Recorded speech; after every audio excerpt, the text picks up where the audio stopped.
Good morning, happy Wednesday, and thank you for joining us today. My name is Lori Oldham, and I'm the Student Affairs Coordinator at San Diego City College. Welcome to the fall 2020 semester, and thank you so much for joining us. Let me just begin by saying that we are so excited that you've chosen City College to continue or begin your higher education journey. You'll find City is a very special place. It's where dreams are birthed, and it's where you'll receive an ultimate student experience. We have so many caring and supportive professors and staff, and you will just find it the most supportive area you could be in for your college education. Even during this time where we're in the middle of a global pandemic, you still have the audacity to dream big. I mean, what about that? You will discover that City College is a community that nurtures and supports our students. Our commitment to social justice through our equity and inclusion programming will meet you to cultivate you to be the finest citizen of the world. It's our sincere desire to provide you with the highest quality of education that is designed with you in mind and your success in mind.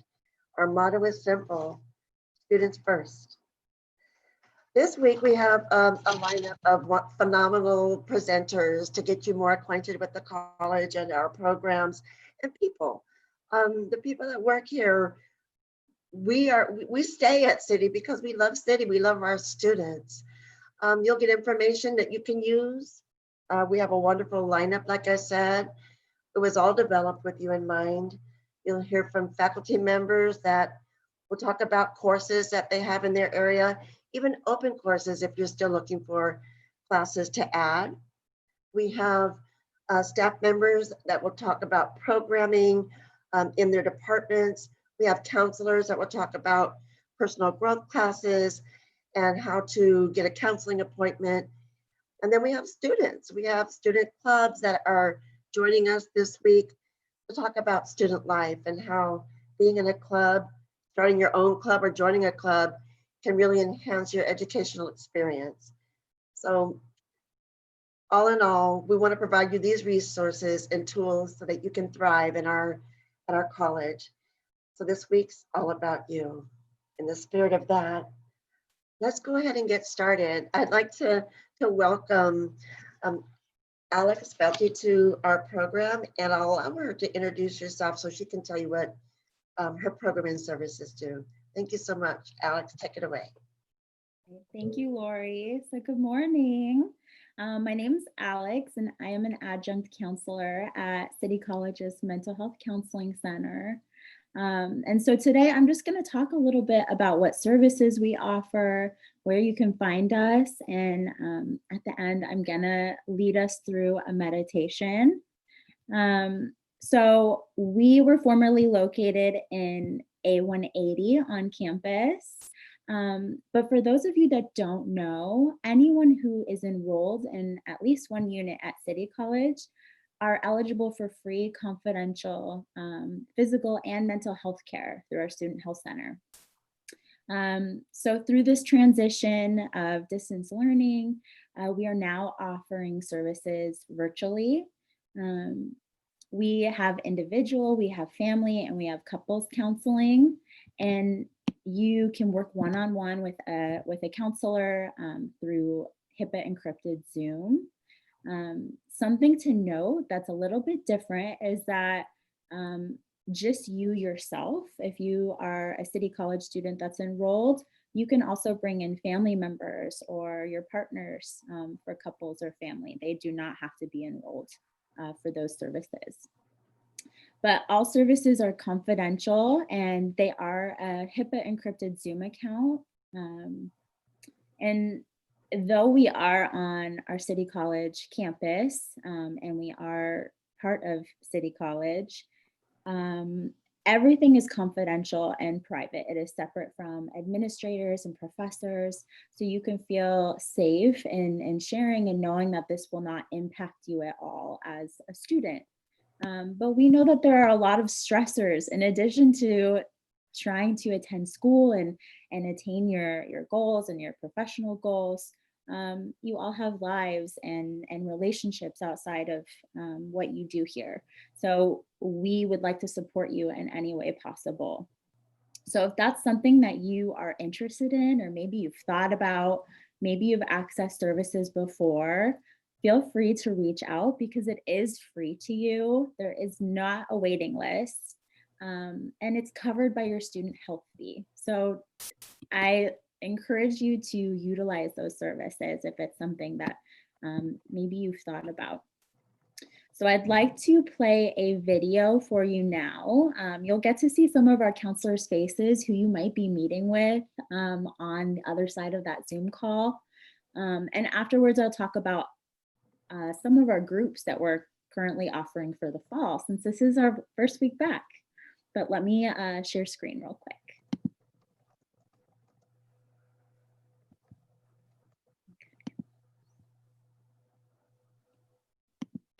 Hey everyone. Hey, we're from San Diego City College Student Health Center. Did you know that the Student Health Center is now offering free confidential telemedicine and teletherapy to eligible City College students? What's teletherapy? Teletherapy is mental health counseling and support offered via video chat. Why would I need to do that? There's a lot going on in the world right now. It's confusing and chaotic and conflicting, and it has a toll on our students. Speaking to a mental health counselor allows them the abilities to balance their own personal stressors while also meeting their academic responsibilities. It's a unique space. It's a non-biased, non-judgmental, and confidential space for them to discuss any issues they're facing. But does teletherapy even work? Yes. Overall, the research shows that teletherapy is just as effective as traditional face-to-face counseling in a variety of circumstances. And is it safe?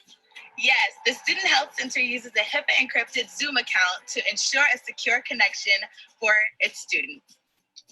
What if I live with roommates or family members? How can they ensure that I have the privacy? Counselors will work with dedication and commitment to support students in creating privacy, whether it is through the use of a safe word or in finding a quiet area in the home, like the bathroom or in the car. How much do these services cost? Nothing. Services are free because it's covered by your student health fee. All right, cool. So is it only available in English? Sessions are available in multiple languages. Please reach out to find out about our language options.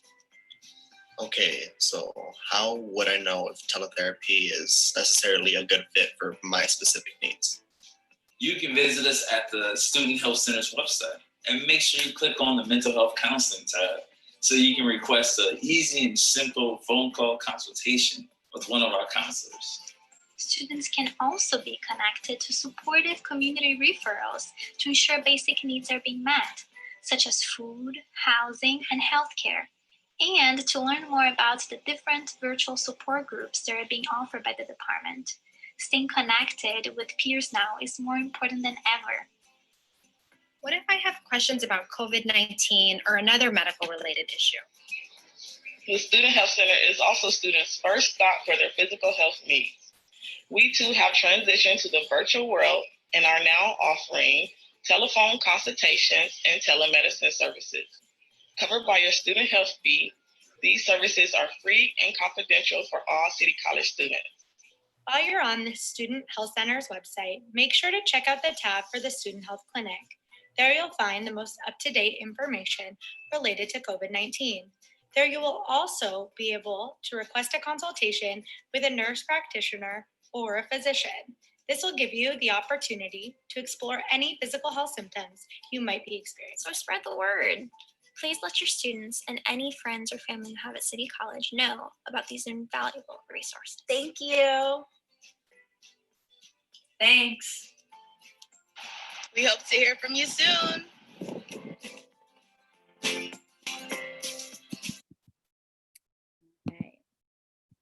So those are a few of our team members. So we wanted to put out that video because I know a lot of students have concerns about their privacy doing therapy online. And so we are available to help chat about those and discuss some of those concerns. So I'm going to also show you some of the groups that we're doing right now. We're just launching them for the start of fall semester. And these are also available to you if maybe you're not interested in counseling right now, but you'd like some more support, some more community.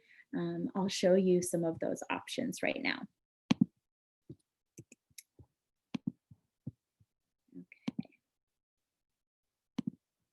Okay. All right. So we, in an effort to connect with all of you and be available to answer questions, we launched virtual help desk hours. And so you can see we have them kind of at different times throughout the week. But you can come in, chat about our services, ask any questions you might have. It's just an easy way to connect with us if you're interested in learning more.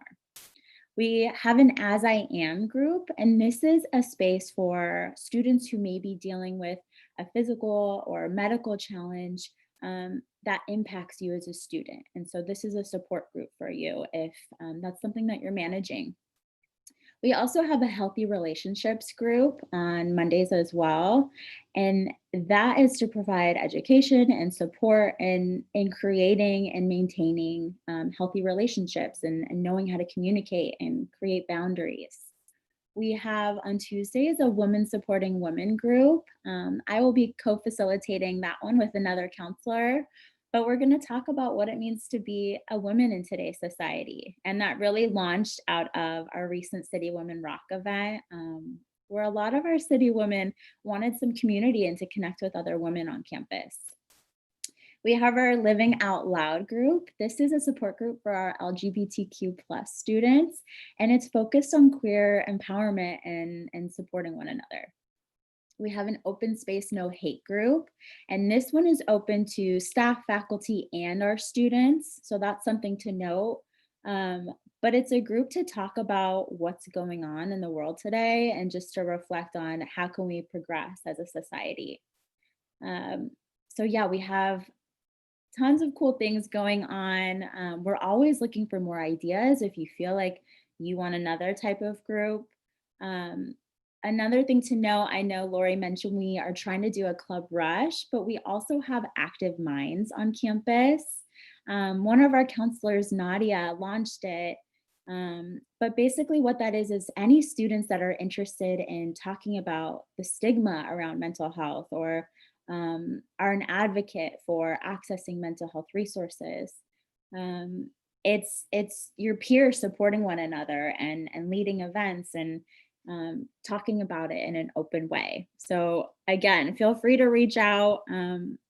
We are a very welcoming team. I love our staff here. And I know it can be a little scary at first to reach out for some support. Okay. So I know that I mentioned at the start that I will be facilitating a meditation. Maybe you are familiar with it, maybe you're not, but I just want to go over a few myths. I feel like sometimes students are worried that there's a right and a wrong way to do it, that you need a lot of time to do it or you need to clear your mind. And that's not the case at all. It's about bringing awareness to the present moment, bringing awareness to being here right now, and just acknowledging the thoughts, observing the thoughts. Right now, our baseline for stress is a little elevated. There's a lot going on in the world right now with COVID and this transition to distance learning. And so taking care of ourselves, taking that extra time, even if it's 5 minutes to breathe, can do amazing things for us. We know that meditation is one of the most researched tools for our wellness. It's known to increase our concentration. It increases our overall presence. We sleep better. It decreases any anxiety and stress. And so it just really is a great tool if it's something that you've been curious about. But I'm going to go ahead and lead a meditation this morning. So I know I can't, if you're joining with us later, or if you're joining now, feel free to turn off your video if that makes you feel more comfortable. But go ahead and find a seat in your chair that's comfortable and will help you stay awake. You can sit in a chair, or you can sit on the floor, whatever makes you feel comfortable. And so you can start with closing your eyes, or if you're more comfortable, you can keep them slightly open with your gaze downward. And we're going to start with taking 3 deep breaths.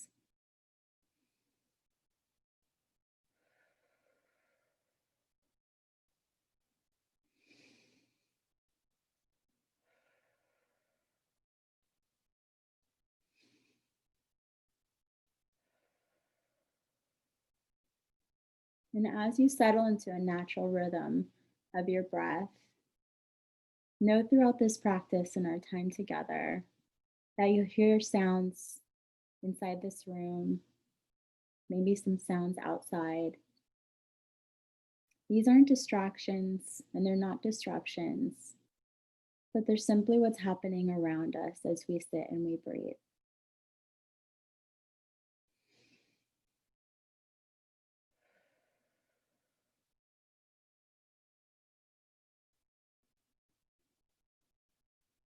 Begin to notice the mind as it wanders, maybe jumping from thought to thought. Gently guide your attention back and focus to your stomach or to your chest. As you breathe in, feel them rise. And breathing out, feel them fall.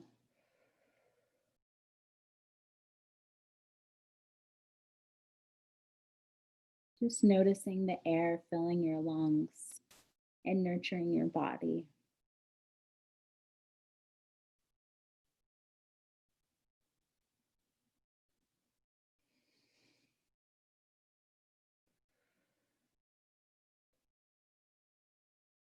Simply continuing this practice, observing the sensation of your breath.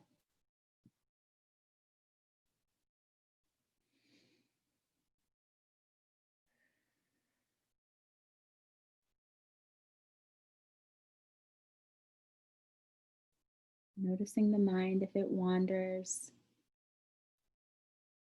reminding you of something on your to-do list. Release the thought and return your attention and focus to the breath.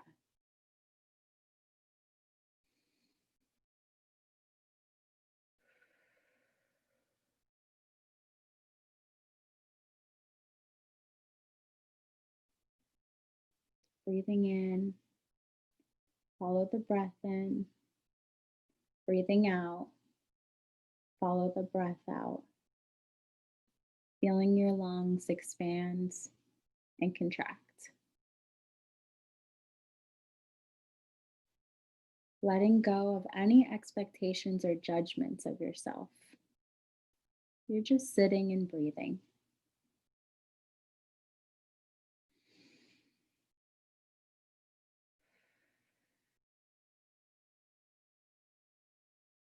Breathing in, feeling your stomach rise.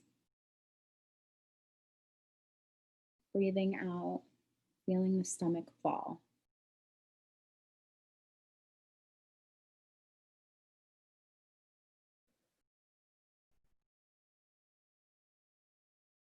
Learning to be comfortable in this stillness. Knowing what it's like to just sit and to breathe.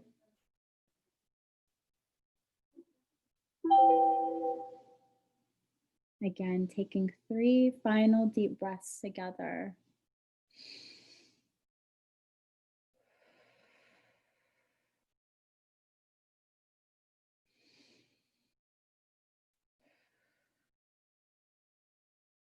And one last final cleansing breath in through the nose and hold and out. And when you're ready, you can slowly open your eyes. Maybe start to move your fingers or your toes, bringing awareness back to this moment. And so something I want to highlight for you all is this feeling immediately after.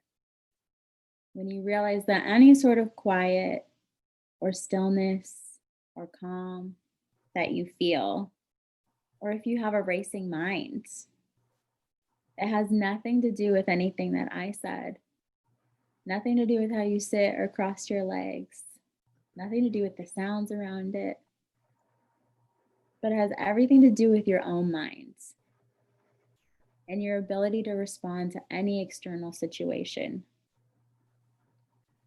And so I want you to know that this is a tool that you have with you all the time. If you have 5 minutes in the car, you have 5 minutes in the morning. As Lori said, we want to support you in this ultimate student experience. We want you to be able to succeed. And so whatever support that we can offer, we're here for you. So thank you so much, Lori, for allowing me to come on and introduce myself. Alex, thank you so much. And for those of us who are just getting started to understand how patient can impact our health, I just want to thank you, because I think one of the first times I really did a meditation was when we had our City Women Rock Sisterhood Spectacular in the summertime. And I remember leading you all leading those, and the health benefits that as a result are like even me now. I don't feel any stress, but I want to thank you so much. I do have a couple of questions that came through, if I may.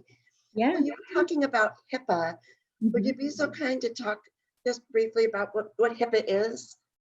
Yeah. So that is, so we used to operate via FERPA, but since we are now online and offering telehealth via Zoom, this is information privacy rules. This is, it's the Health Insurance Portability and Accountability Act, which is basically just talking about your rights as a patient with us and your right to privacy.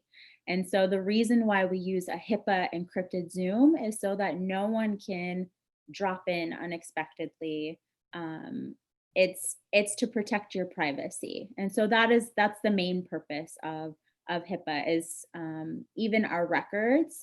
If you decide that you want to come check out our services, we have a few forms, but everything is encrypted. And so when we talk about HIPAA, it's about the privacy. And that's our biggest goal, is to protect your privacy. Thank you for clarifying that. And then another great question that came about is there a limit that students have for visits per month, per week, per semester? Is there any limitations? So that's a great question. So there is not a limit. Typically what we say is that we do operate on a short-term model. And what that means is that you are not limited to the amount of sessions. Typically we meet with students every other week or sometimes on a weekly basis. But the reason we say we're a short-term model is because we do have breaks, we do have intercession, and sometimes that's just not convenient for folks. We want that consistency of care. And so usually we operate within one semester at a time, but there is no limit to the amount of sessions. Some students that have been continuing on at City, we have seen over multiple semesters. So yeah, that's a great question. Thank you so much. And the final question is, if students, if it's their first time and they're feeling any kind of anxiety, like going through a Zoom and having to show their face, can you alleviate that anxiety so that to remove that barrier of just reaching out? Yeah. So you mean there's some anxiety about showing the face, joining Zoom? Yes. Yeah. So we also, if you are interested in talking to us and learning more, we can actually arrange a time for a phone call to connect with you. And so that will help alleviate, you'll get to talk to one of us, and we can tell you what the process will look like and kind of navigate any concerns that you have about some anxiety on joining us virtually via video.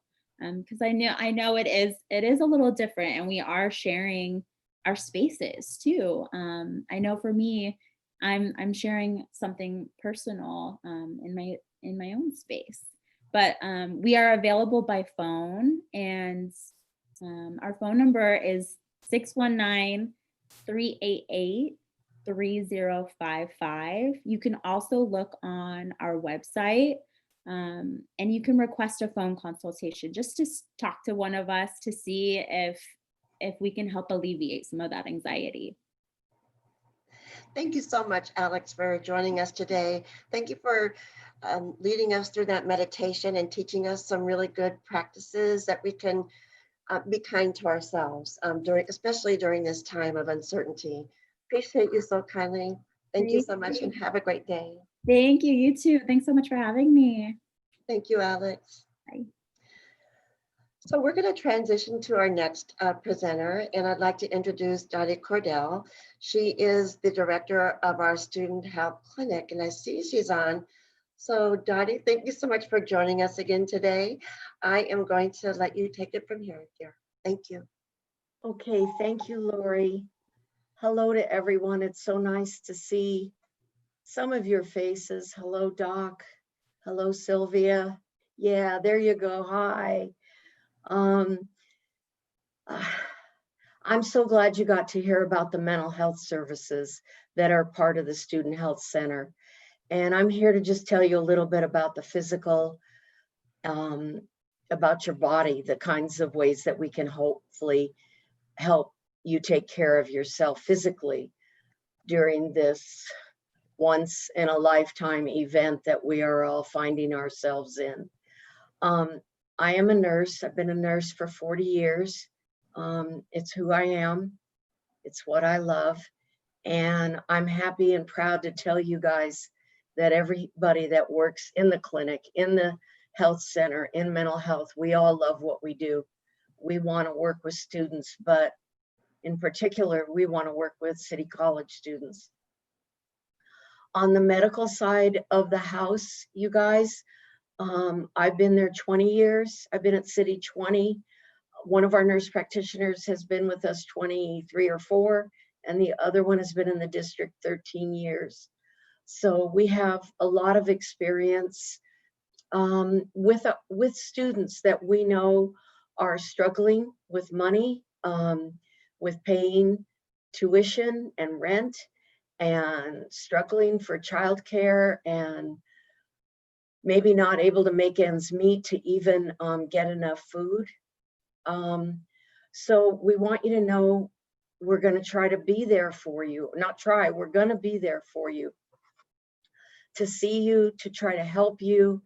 And if we can't do something, we have a lot of places to try to connect or refer you to that we have spent a long time trying to learn who our good community partners are for our City College students. Right now, the clinic, we want to be seeing you in person, but we can't because this virus is dictating what we can do.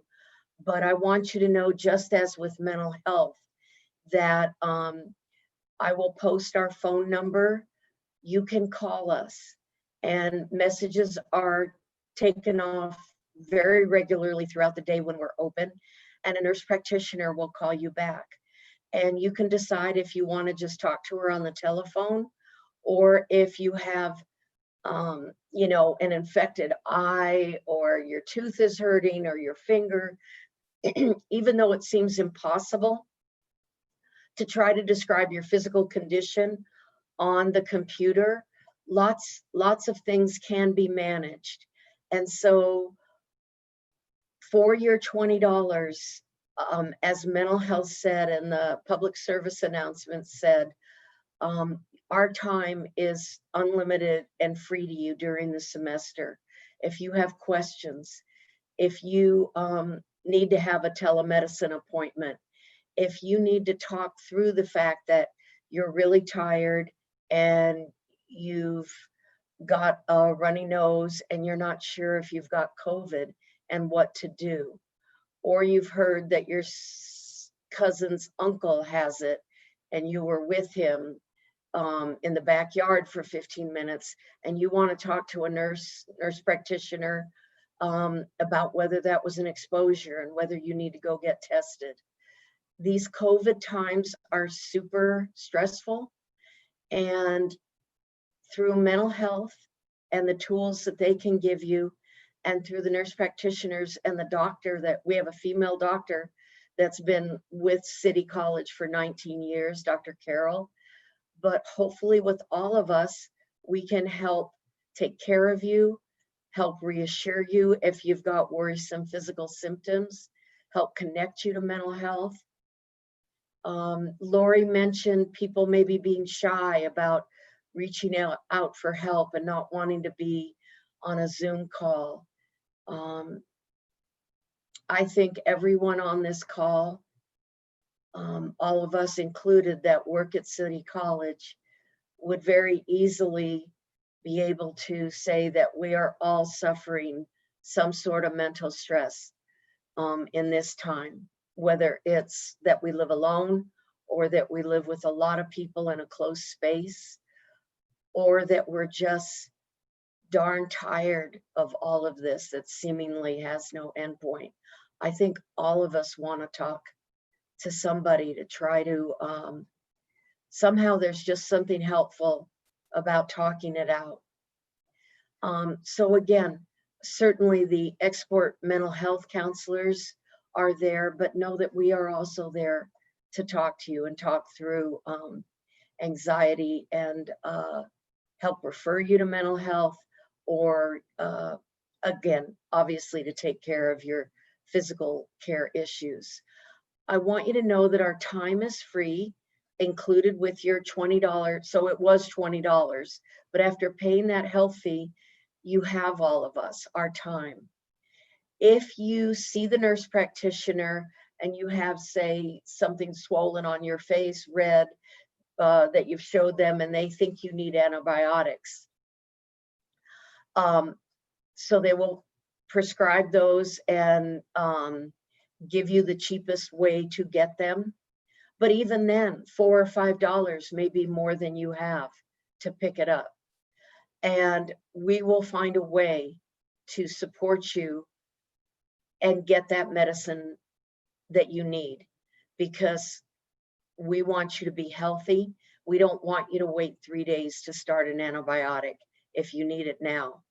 So we will figure these things out with you. And if you don't have the money to get a strep throat test or the antibiotics, we will write you an IOU, and that means you pay us back when you can.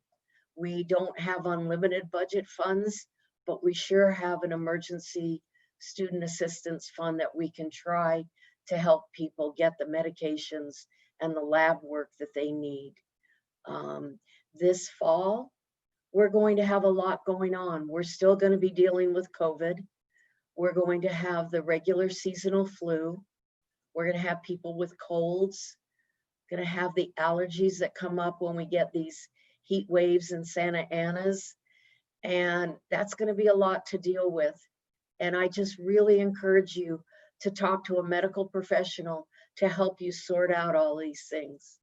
And again, I can't not remind you to please find dependable sources to follow the science and know that this is a real thing.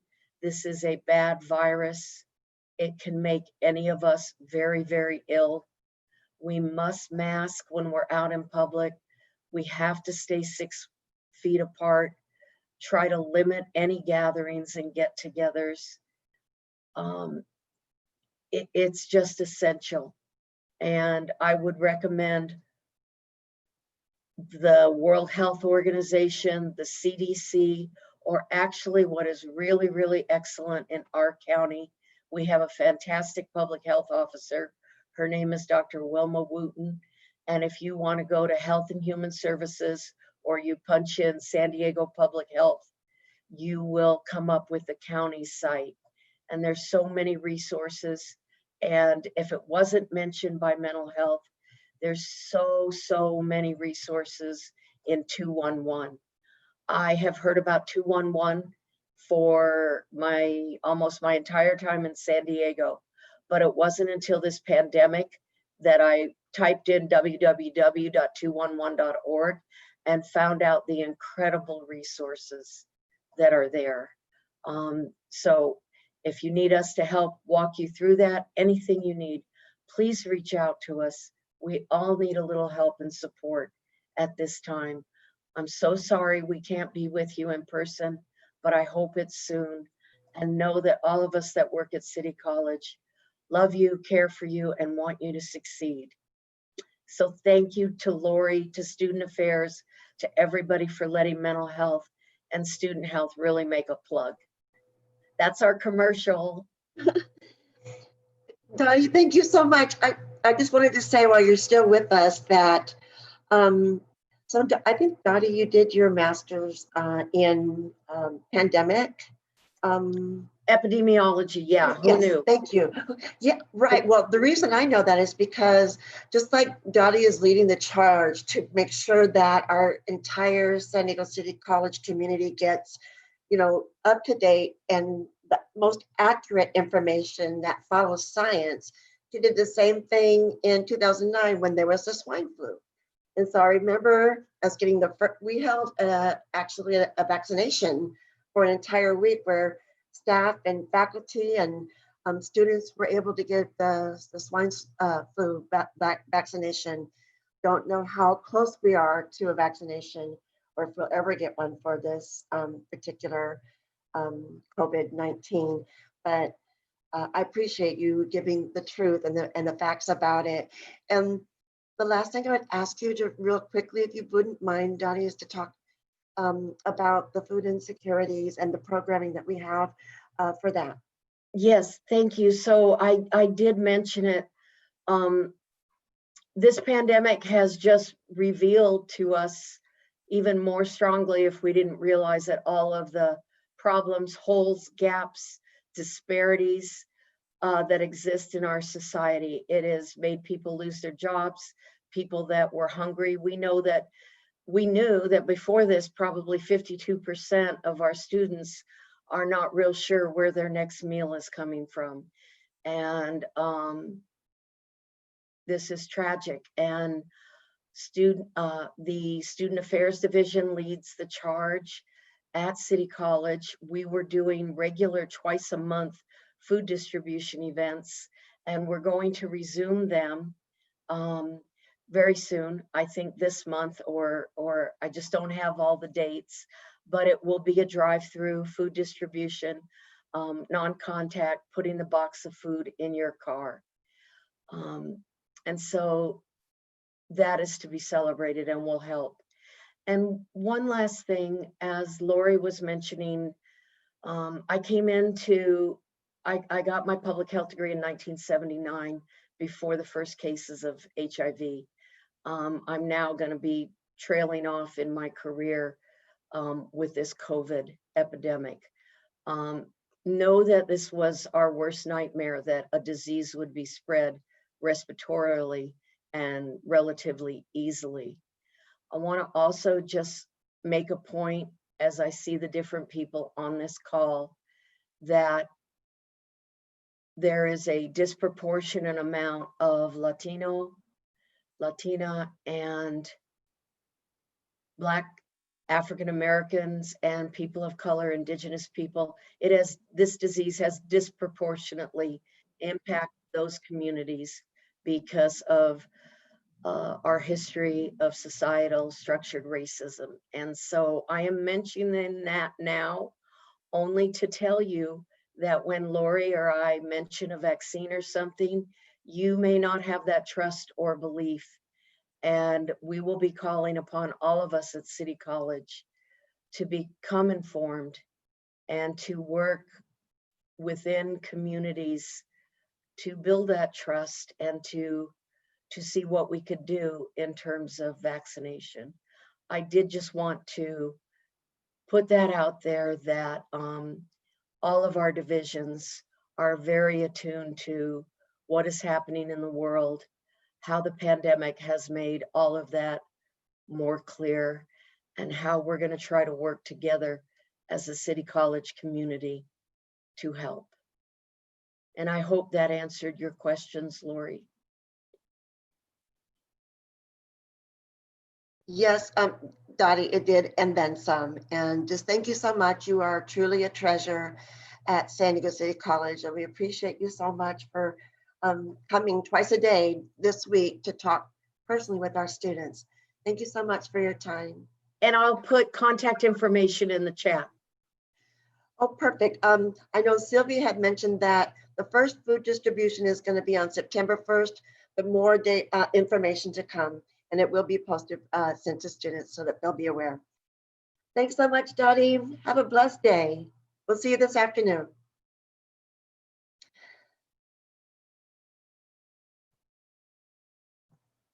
So at this time, I'd like to welcome to,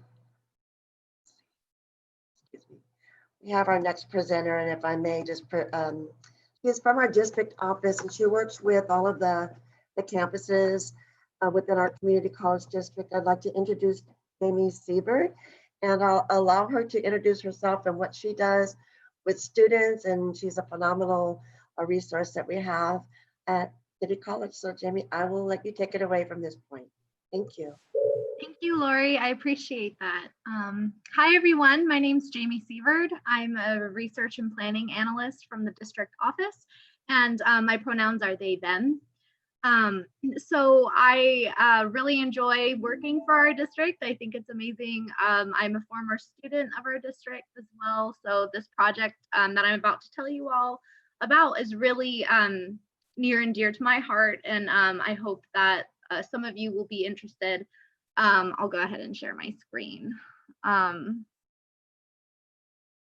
So currently my office, the Office of Institutional Research and Planning, is interested in hearing from our LGBTQ+ students, really to understand or get a better idea of your experiences, as well as opportunities for growth for us as a district and as educators, as well as really just to kind of see where we are. We've never done this kind of study where we've gone and spoken to our LGBTQ+ students.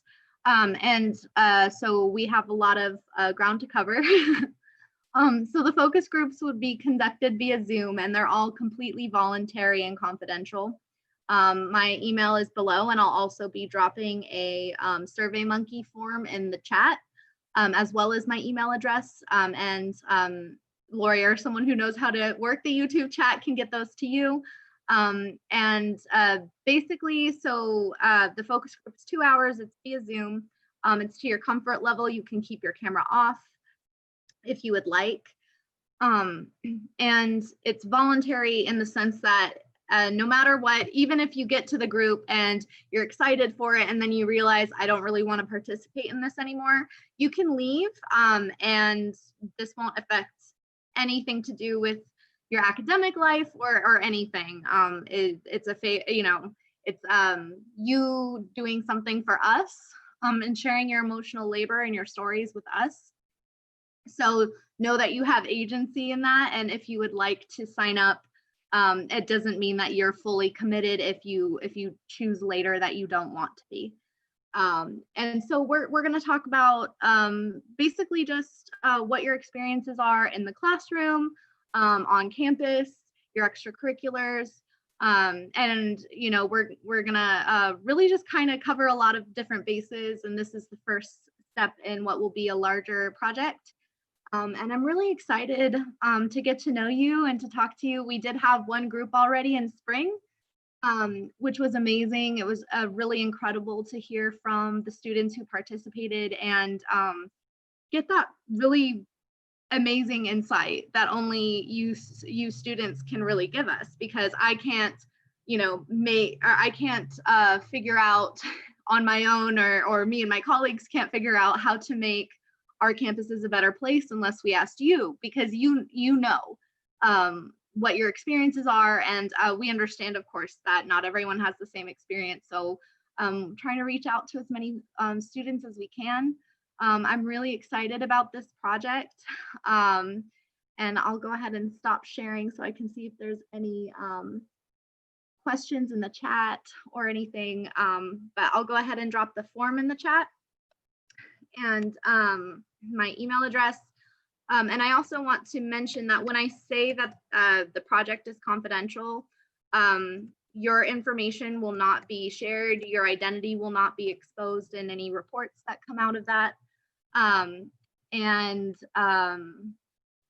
If you say something that maybe there are some details that maybe somebody could identify you if they really know you, I will be removing any details, retracting or redacting details so that your identities are safe. And I really hope to hear from some of you, and feel free to reach out to me if you have any questions or if you're interested in the groups. And thank you so much to Lori and to Student Affairs for having me here today. And yeah, I'm just excited and happy to be here, and fall 2020 is going to be an interesting time. So let's go City College. So much, Jamie. Before you leave, I do have a couple questions, and one of them has to do with how you introduced yourself and the importance of pronouns. Would you be able to talk about that just a bit? Absolutely. So pronouns are important because someone's gender expression, the way that they look to you, may not be how they actually identify. So for example, for me, I'm very well aware that folks look at me and assume that I would use she, her pronouns. And that's not the case. I do identify as non-binary, and I use they, them pronouns. So it's also important not only for LGBTQ+ folks to share their pronouns, but it's also important for allies to do so too, because it normalizes an environment where we don't assume somebody's identity based on how they look, or based on the clothes that they wear, or whatever kind of ideas that we've been ingrained to have about what gender is, or when gender is truly a spectrum, and one person's experience or identity may not mirror another's. And so it's also important for allies to be able to create that space and kind of show solidarity with LGBTQ+ folks, so that we understand that it's an environment where we can share our identities safely. Thank you for that information, because it's important. And the other thing is, with your data, with your research, can you just tell us just a little bit how the data that you'll be collecting through this project will be interpreted to inform programming in the future?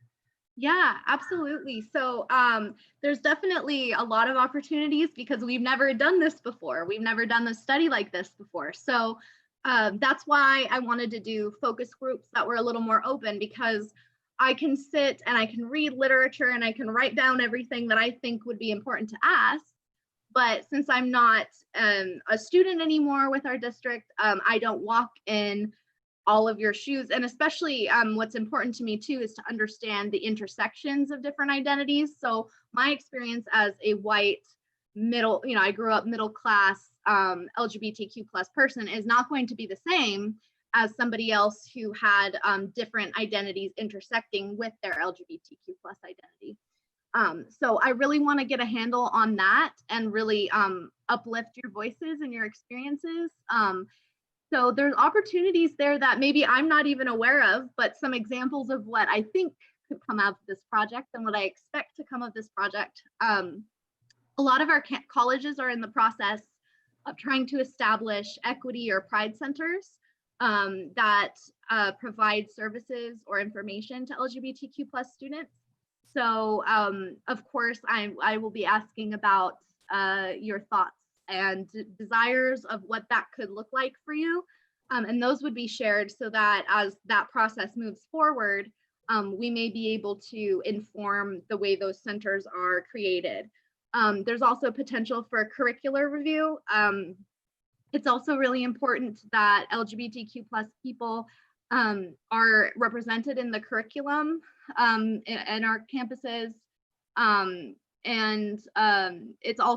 It could definitely also inform, trainings for faculty or staff. There's so many things that I've already been kind of thinking of as I went through the first focus group data.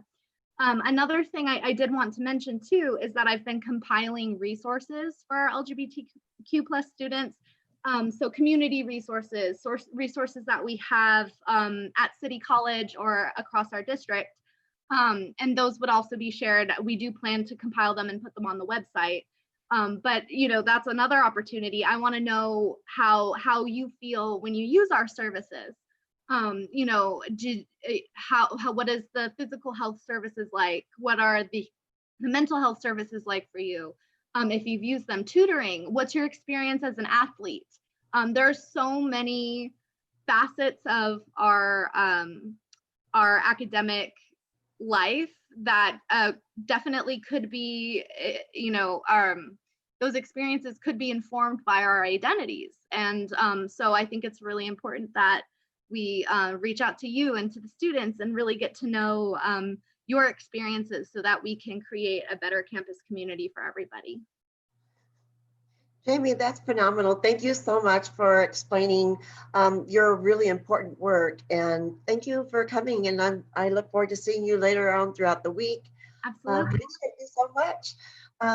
Have a great day, and we'll see you next time. All right, thank you. Thank you so much. So as we are awaiting our next presenter, we have our DJ extraordinaire, Sylvia Ramirez, that's gonna allow us to have some smooth jazz tunes to listen to while we are awaiting that. And while she's doing that, I'm gonna pull up a schedule and share my screen while we are waiting our next guest. Thank you.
Hi. If I may, thank you so much for playing that wonderful music. It was really uplifting, Sylvia. Appreciate it. I don't believe our next presenter is showing, at least not now, but I'm going to do something and I'm going to ask one of our participants or one of our Zoom folks that, Doc, I'm looking at you. If you'd like to talk about a little bit about, I know you're going to be presenting soon, but if you'd like to talk a little bit about counseling, for example, we're waiting for our counselor to join us. So if you could start that conversation, I would greatly appreciate it. Are you up for it? Okay. So just counseling in general, Lori? Yes, sir. Appreciate it kindly. Okay. So I guess I'll just start out by saying that welcome to City College, first of all. Counselors recognize, and we are specifically focused on your development as a human being. So counseling looks at you as a whole person, and it relates everything that's going on in your life, say like an English paper. And let's say that you get stuck on that, and it's like it's really hard for you to start, and you're just worried about that. Like, why is it so hard? Well, it's normal. Anything that happens to you in a classroom, even though oftentimes we feel like we're the only ones that are going through that. Like there must be something that's just more difficult for us than it is other people. Well, come to counseling and talk to us. We are interested in your academic success. We focus on your academic success. And we know we have studied and learned a lot about how to explain what's going on when a student is stuck in an English class or a math class or a chemistry class or a biology class. So that's one of the things that I know in talking to my students, many students find confusing, questionable, like, do I even belong in college when I have these kinds of struggles? Yes, you do. That's part of what college is all about. It's a little different than high school in that we take the time, we have the time to prioritize how you grow while you're taking classes. And then another thing we do in counseling is we understand that you are exploring, like, what career should I really be in? And so we take a lot of time to work with you about that. So many people, as you know, and that's, just being real about it, are in working in things that they really don't find a lot of passion in. And yet they try different things and they just wonder, like, when am I going to find what I really care about?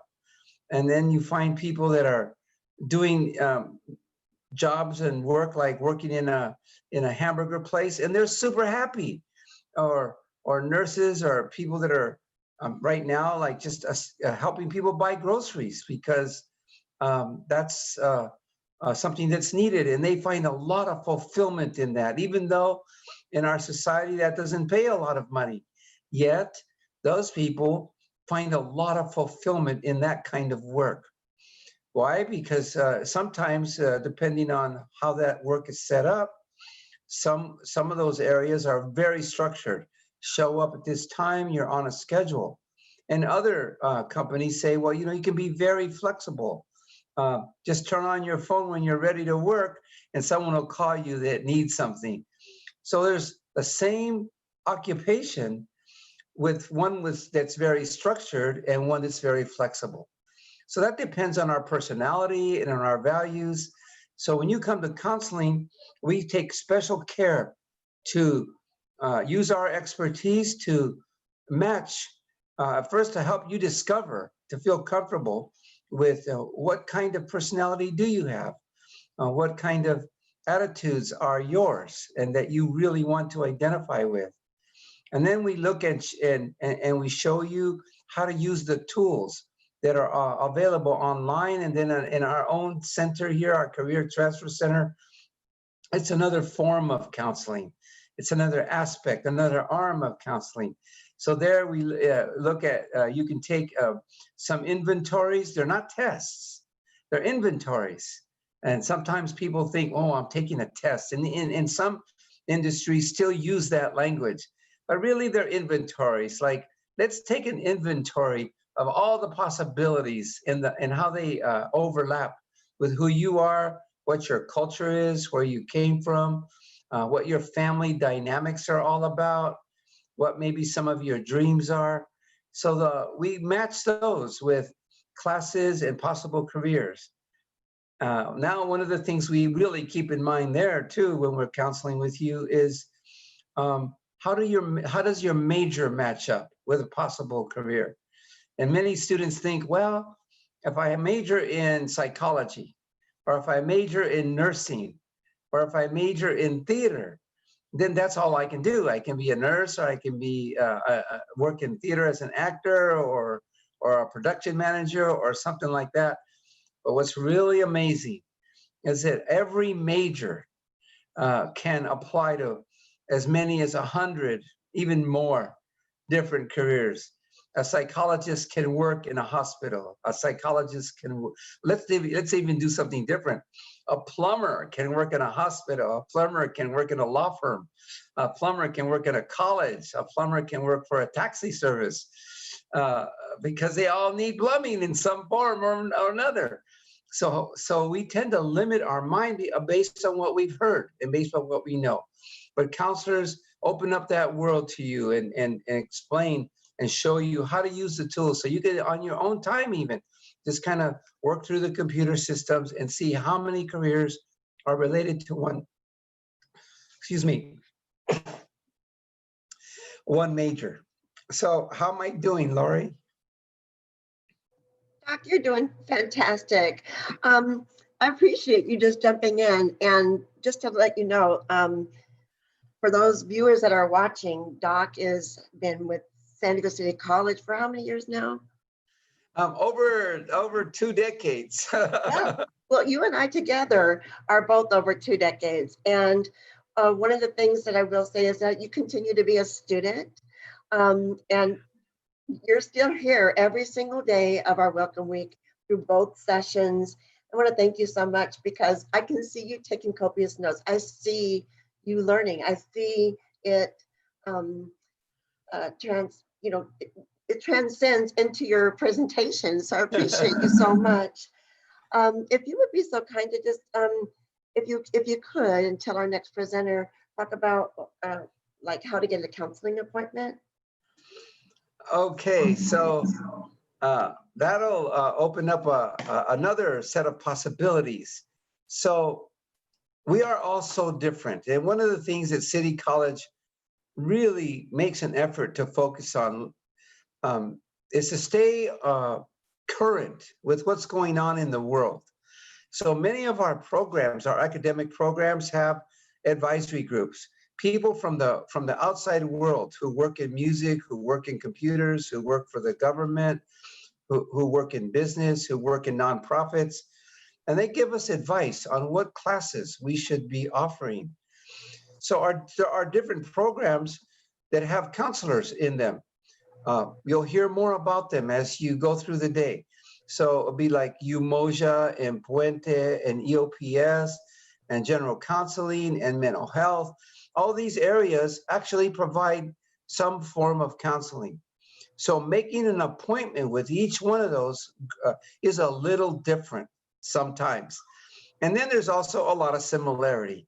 So for example, in the general counseling area, now I don't work in that area, so I might not have the full picture there, but I know that you can go on their website and there they have a phone number, they have a link, and you can, and then they even advertise special Zoom sessions so that if you want to just kind of get in contact like right away, then you don't have to wait for them to get back to you for an appointment, because sometimes that appointment line is kind of long. It might take 3 or 4 days for them to get back to you. So that's kind of in general how you make an appointment, and don't be worried if they don't get back to you like immediately. They will be getting back to you. That's what I've been hearing from students, that the callback, the contact is reliable. It's just that sometimes we get a little nervous when it takes a few more days than what we would like. But again, what's really important here is we are really working to meet you where you're at during this COVID period. We understand there's so much pressure and things are so confusing. So if you want to, then you can just get on that Zoom session at the time that you'll see on the website there, and then you can meet somebody right away, and then they can kind of give you a better face-to-face on when you might be able to count on an appointment being made for you. Bob, thank you so much. I appreciate all the information that you were able to provide students and on a whim of a notice. Thank you so very kindly. Look forward to your presentation in just a bit. And for now, our next presenter has arrived, and I would like to introduce to you Nicole Vargas. And Nicole, I'm just going to spotlight you right now and allow you to take it away. And congratulations to you and your students. Maybe you'll be able to share that phenomenal news. Absolutely. Hello, everyone. My name is Nicole Vargas, and I am a professor here at City College in our digital journalism and radio, television, and film departments. And today, the goal is to share with you all about RTVF, and specifically our TV news broadcast program, which is called News Scene. I have our executive producer, newly minted executive producer, will be joining us for a few moments, as well as one of our shining stars from recent semesters. And they will both be here in a few moments to talk about what we do here. But News Scene really is a very special program because it is an opportunity for students to get real life experience on a campus. Now, you're wondering, we are not physically on a campus. How does that happen? Well, guess what? There's not a TV station in America that is running out of their news studio. So what we're doing is actually exactly the same and on par with the experience of news organizations across the country. And so what we're doing is we're teaching students how to produce a remote television news broadcast with our staff spread out all over. In fact, we actually hit a point last spring where we had students in 3 different countries coming together to produce a newscast. Our newscasts are typically run on a local community access education channel. During the break right now, what we're doing is we're going direct to YouTube, and that's creating some opportunity for us to do more. And when I say us, I mean the amazing students who are in RTVF 145, and then all of the classes that come after that, which are also we call them there are 249s, but details. One of those students is Christina Painton, and Christina is joining us. Christina is, as I mentioned, our new executive producer. And what is really awesome about New Scene is that it is student produced.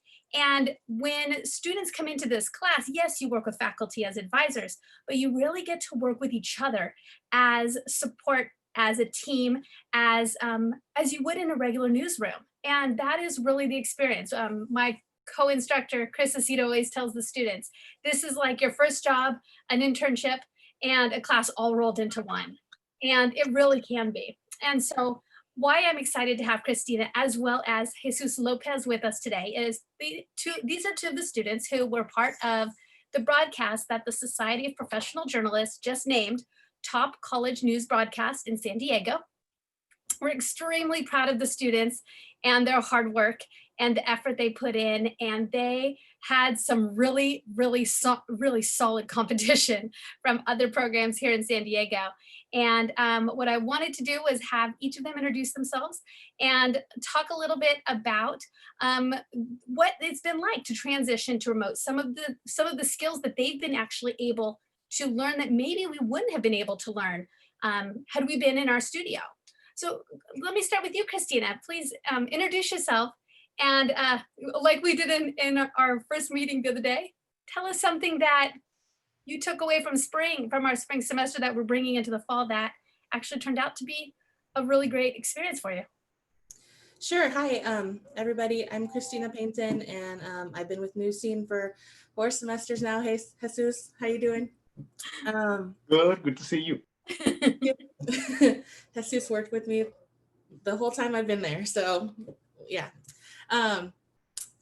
So New Scene is a really interesting class because first off, it's so hands-on. You really have to be in the thick of everything. You have to learn all the jobs in the studio. And so when we had to transition out of the studio, that meant learning a whole different set of jobs that, you never would have gotten the opportunity to do had we not had to shift that. So, so I feel really fortunate that I basically have 2 completely different skill sets to do the same thing 2 different ways. So some of the stuff that we learned as we transitioned into fully online is obviously the technology portion, getting used to that, getting comfortable with doing Zoom and figuring out ways of using that to do interviews with people. Now that you can't physically go see them, figuring out ways to get in touch with people that are in charge of events that would normally go and gather together. And then also one of the biggest transitions was as an anchor. So in this TV studio, all of the crew and all the cameras and everybody that's involved in putting you on TV does their own jobs. But when you're remote, you have to figure out how to film yourself, which means you have to figure out angles and lighting, and you have to figure out, your teleprompter app that works the best for you, that's going to allow you to have your eyes focus in the camera so it doesn't look like you're looking off trying to read your teleprompter. And also figuring out uploading, because that's a pain in the face, whether you're, doing a newscast or you're uploading a birthday party scene, right? So stuff like that is, and there's my package that I made. So it's been a challenge, but it's also been really fun because now I feel totally confident doing news remotely, or also if I wanted to start a YouTube channel, I have all the skills for that. Or if I wanted to do some other kind of media, these skills really you can take to pretty much anything related to video production or media or, writing or anything. So that's kind of what I like about it. It makes you a jack of all trades. And that's why I keep coming back, because I make cooler stuff every time I come back. So Well, and this was what was really neat about this package. Christina, you really stretched, you were able to really experiment a lot with Zoom and really use it as a tool, like you said, to bridge the gap of not physically being able to go and talk to a source. And I know for this particular story, this interview ended up being a really important part of the story. It ended up being really what it needed. And it turned out, you know, it was a great get. You know, can you talk us through how you were able to access and set up an interview like this and how it worked? yeah, so this story, this package is my 1 minute 30-second standalone news story. It basically is about the rise in speeding tickets over 100 miles per hour during the pandemic. So in the first few months, when we started sheltering at home, sheltering in place, the freeways were emptying out because people weren't going out to work and people weren't going nearly as many places. And so you saw people taking advantage of that, in that, you know, they think, oh, it's an empty freeway, I get to just go as fast as I can. I'm not going to hit anybody because there's nobody there, right? So police and CHP have been issuing tickets well above 100 miles per hour. And this CHP officer is who I interviewed to get information on that and get sound bites. And so basically what happened was I saw the story in the news and I looked for the press release and wanted the primary source. So I looked for the press release, and I found phone numbers on that of who to contact, who's in charge of the PIO, and you know who to talk to about the story. And I got Sacramento because that's headquarters of CHP, and they said, okay, well, we'd love to help you, but let me get you somebody that's closer to you. So they transferred me to CHP Border Division, and that's where I got in touch with Officer Sanchez, and he was willing to do a recorded interview. And so we just set that up. And I did the call over Zoom, and I just recorded that. And even that was a huge learning experience. I would do a few things differently now from learning from doing that. But that was ultimately one of the first ones. So I was able to, I think the whole interview lasted about 10 to 15 minutes. And then from that, I had really great sound bites in there that I just cut up and was able to incorporate into my script and incorporate into my video editing. Awesome. Awesome. Now, Christina actually wore 2 hats in our award-winning show. Because we were in the studio, she was able to not only help produce the show, but she also was our technical director, which is a really incredible opportunity for our most veteran students. And what's great about New Scene is you get to come back, and it's a sequence of classes. So you're not going to repeat the starting class. You're going to move through the sequence and get more and more experience. Another student who did that is Jesus Lopez. And Jesus is actually a veteran of New Scene. He was the anchor on the award-winning show, one of our 2 anchors. But Jesus actually is taking 2 classes that we're really excited about for this semester that allow New Scene students to focus even more on some of the little skills, refining those skills that will make you better in this position. Jesus, can you tell us a little bit about the acting class that you're taking, as well as the voiceover class? Talk to us a little bit about what has you in taking those classes and working on those skills. Good morning, everybody, and good to see you, Nicole. Good to see you, Christina. Yes, I'm a new senior. I still consider myself a new senior, even though this semester I'm just taking a different class, like Nicole just mentioned. I'm taking acting class just because I want to be able to have better reads. Even though every semester I do a little bit better on my reads, I want to be able to emphasize when it's a sad story and switch into a good story, or vice versa, because it's a challenge. It's even, you want to communicate an emotion to the audience.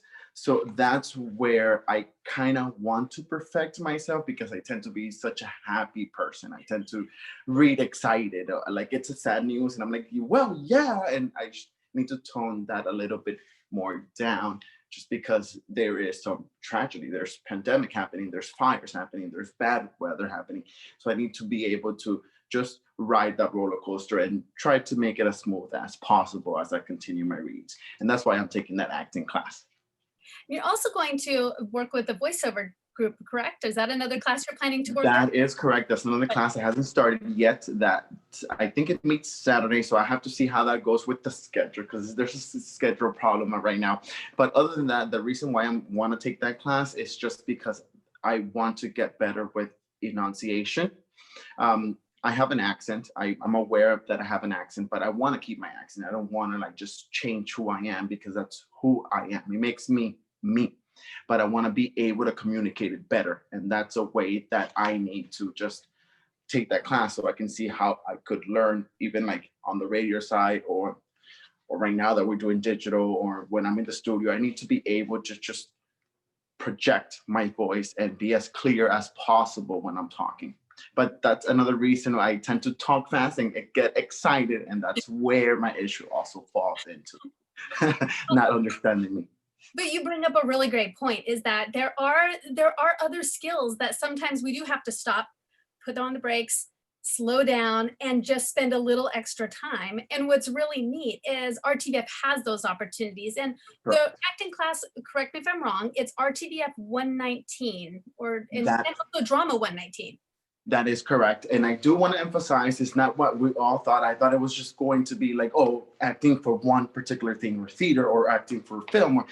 Actually, it's acting overall and you're going to get like the sense of what you need. For example, I'm going to take it as acting TV and I'm going to do my project and do the best I can. But what I want to get out of it is just to be able to project an emotion when I'm reading a news article. Right, that's fantastic. And then the voiceover class is going to be RTVF 106. And like Jesus said, it hasn't started yet. So no one's late. No one's late to the party at all. Jodina, who is our faculty in charge of that class, she is phenomenal. And she has the ability to teach so many different skills. And it all comes through in your voice. And the acting class, I think Jesus is being taught by Katie Rada. That is correct, yes. Who is a superstar also. So that's really the best part about being in a program like this is, yes, you do get this incredible hands-on experience with NewScene. And NewScene is just one of our student media platforms. We also have City Times. We also have a lot that we're doing. When we're back on campus, we'll be back with our radio station. We have a lot, magazine. It's all here. But in addition to that, you get these extra classes where you can really make sure that you are growing the skills and not just taking the experience. And at the end, the most important thing, building that portfolio, building what it is that the students take with them to whether it be apply for a job, apply to transfer to a four-year university, apply to a master's program. We have a lot of students right now who are working on applying for internships. Internships have become extremely competitive in this digital space because we no longer are bound by geography. And so the students have to be even more marketable and even more prepared. We're seeing with the national organizations, the number of internship applications, sometimes going from a couple hundred to well over 2,000 and 3,000. And in order for students from any program to be ready, they have to have experience. And that is the most important thing. Experience counts for everything. So we're excited to be able to give that experience to students at City College, and anyone who's interested in student media at all, please reach out to us. Check out our YouTube channel. You had the chance to see Christina's package on covering speeding. It's at youtube.com/SD City NewScene. And there will be a lot more from these students and the rest of the team this semester. Yes, thank you so much. Well, Nicole, I think that Christina and Jesus are impacted by your enthusiasm because it seems you all share the same type of enthusiasm for the work that you all do. And to Christina and Jesus, just congratulations. Such accomplished students, and congratulations on your awards. Wishing you all the best this semester. Jesus, I'm a lot like you, where I'm very excitable and have a tendency to talk very quickly. And so I might have to join you for your drama class, because maybe that will assist me too. And then if I may, Nicole, there was a question in terms of some of the classes that you discussed. Are there any prerequisites for them? Awesome news. To participate in student media at City College, whether it be News Scene or City Times, there are no prerequisites. Actually, we would like you to come in with a drive to learn and a little bit of enthusiasm. It helps because you've met some of the students. That's a lot of what they bring to the table. But even that we can find in you and bring it out. No prerequisites are necessary. Come as you are. That's terrific. That's wonderful news. Thank you so much. We really appreciate.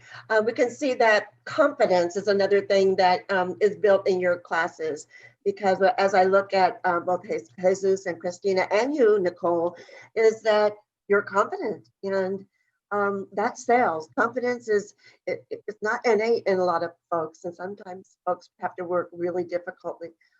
It's challenging for them to work at. Well, it just seems like it's so innate in you. So congratulations to you all on your awards and best wishes on this new semester.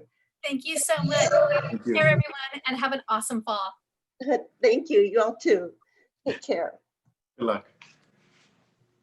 So we're going to transition, and our next presenter is here, and I'd like to introduce Itza Villaboy, and I'm going to spotlight her in just a moment. Here she is. And she'll be talking financial aid, which is something I'm sure is very, very important to everybody here. I am having some technical difficulty putting a spotlight on Itza.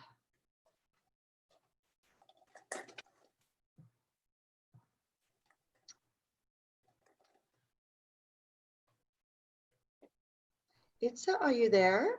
Yes, good morning, Lori. How are you? Good. I'm good, thank you. How are you? I'm doing well, thank you. Thank you so much for inviting me. Oh, thank you. There you are. Okay. I just want to make sure with my colleagues, is Itza, is she spotlighted? Because I can't seem to do it myself here.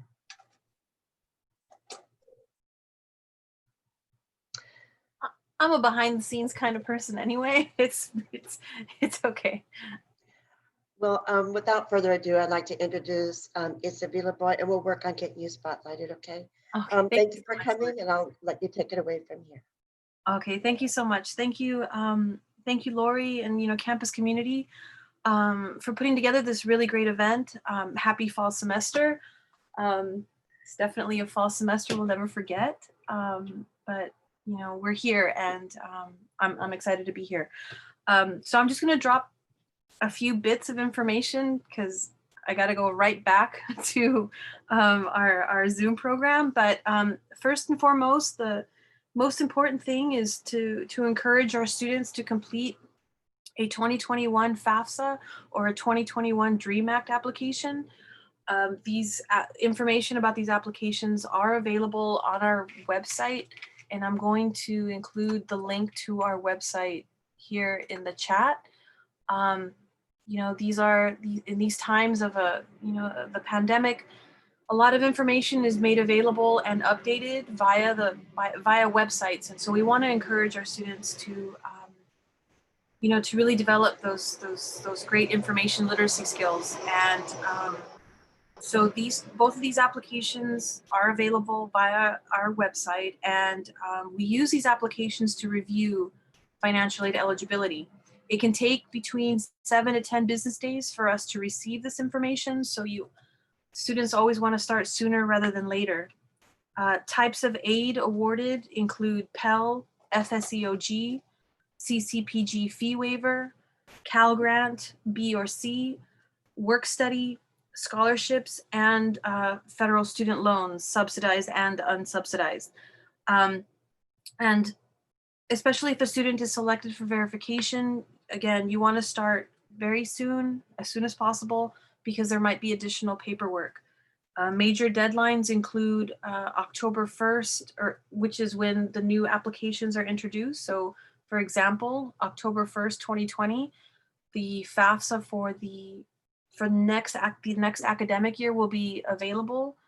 And we encourage our students to submit those FAFSAs for the incoming 2021 fall semester. I know it's a ways away, but it does get here sooner than we think. Again, please visit the financial aid website to get up-to-date information on the best way to contact us and/or to submit documents. I'm going to do a little real talk right now. I don't recommend sending emails to City Aid or staff that we send our students to City Aid at this time. We're getting so many emails. It's not ideal. So I'm here to discuss the best ways to get in touch with the financial aid office. And at this point, the best way to get in touch with us to submit a question to discuss financial aid with live staff is to engage with the Zoom live support. And this is available Monday through Thursday, 9 a.m. to 12 p.m. And then there's a break, and then it resumes 1 to 4 p.m. And also on Fridays, 9 to 12 and 1 to 3 p.m. This is one-on-one support. Students are admitted into the waiting room, and we speak directly to them about their financial aid. And the Zoom information, along with date and time, is available on the financial aid website. To submit documents, scroll down a little further past the Zoom live support information to find JIRA. That's J-I-R-A. It's highlighted. I recommend that students turn in documents via JIRA because you can interact with the financial aid staff. Oftentimes incomplete or incorrect documents are submitted, and we want to assist students with these corrections. That way it's just not a passive submission of document. It's as close as you're going to get to a front counter interaction without a live person. You can also submit documents by fax at 619-388-3241. Again, all of this information is available on the financial aid website, and it's updated continuously. So I'm here to, again, encourage that students contact us via Zoom live support, available Monday through Friday, designated times, and to submit documents via JIRA. Thank you again for inviting me today, and happy fall semester, and please let me know if I can be of assistance in the future. So I'm going to duck out now because I've got to get back to the Zoom live support, and it's been working out really well. And so I just want to encourage our campus community. You can drop by via Zoom live support as well, and to encourage our students to talk to us directly. We can handle so many more questions just in that live situation rather than submitting several emails. So thank you again, Lori, and thank you everyone for having me. Okay, Itza, before you there's a few questions from the viewers. Oh, sure. Would you be able to before you leave? So sure. Some of the how are students notified that they have to submit their FAFSA, or are they notified? Do they get information through my SDCCD, or can you tell us how that happens? Sure. So the general process is that you renew a FAFSA every year. So I like to tell students that so long as they're thinking of being in school, they should file a FAFSA every year when it's released October 1st. You only need to submit it to one campus within our district. So for example, if your major or your program's at City College, you just add City College's school code, which is 001273 to the FAFSA, submit it, and please get it in before the priority deadline. That's March 2nd. So once we have your FAFSA, we're going to let you know. We'll send you communications, and if you have a fee waiver, it'll show up on the MySDCCD account. Thank you so much. And also, Itza, so yes, for those that don't have technology and don't have access to Zoom for your live sessions, what are some alternative ways that they can talk to somebody and get in contact with somebody to answer questions about the Pell Grant and about when they might anticipate monies being available for them in the bookstore and things of that nature? Well, when you say technology challenge, how do you mean? Well, so if students don't have a computer. Okay. Yeah, that's what I mean. Okay. Zoom is also available via phone. they can call in, and that number is available on the website as well. Oh, okay. By any chance, before you dip out, would you be able to put it on our, just type it into our chat so we can send it to the students that are viewing it by our live YouTube right now? Yes, I put our website in the chat. Okay. Yeah, and because let me see, there are several telephone numbers listed on for the Zoom live support. It depends on, I think it depends on, I'm not sure what it depends on actually, but there are at least 6 telephone numbers with meeting ID information, and it's available right on this website. Perfect. And so they for can give us a call. For students that don't have computer or don't have access to the internet, there's alternative ways in which they can get, quickly serviced like those that do have it. Yes, they can give us a call directly via the numbers provided on the financial aid website. Perfect. Yes. Itza, thank you so much for joining us today. The information is extremely important and helpful. I'm sure our students will be able to use it. Thank you so much for coming. You're welcome, Lori. Thank you very much. Take care, everyone. You as well. Have a great day. You too. Thank you. As I'm looking for our next presenter, I don't even have to look further because he's been here the entire time. So I'd like to, without further ado, introduce Doc Rivera, who was so kind enough to stand in earlier for a presenter. And he's here to talk about personal growth classes and our EOPS program. So Doc, without further ado, take it away. And thanks again so much for stepping in. Okay, so it's great to be here again with you all. Let's see, I'm gonna share my screen in a moment. Let's see, there we go. Share. So, this is, I'm talking with you today about the Extended Opportunity Programs and Services, or as familiarly known as EOPS right here. You can see that as I'm highlighting this right here, or trying to, it's not letting me. Okay, EOPS, that's us. And we are a program that was started in the late 1960s, like 1968 or so. And that was just at the, sort of at the 75% point in the civil rights movement in this country, where we began to really address the differences that have occurred over our history as a result of slavery and treaties with the indigenous people here in this country, and people from Mexico, or a great part of the Southwest was part of Mexico. So just trying to straighten out a lot of that stuff, civil rights in the 1960s. And it was recognized that in order to address things in our democratic fashion, where we have respect and appreciation for all people, this program was started. So this one is open to all ethnicities, and mainly it's we look at the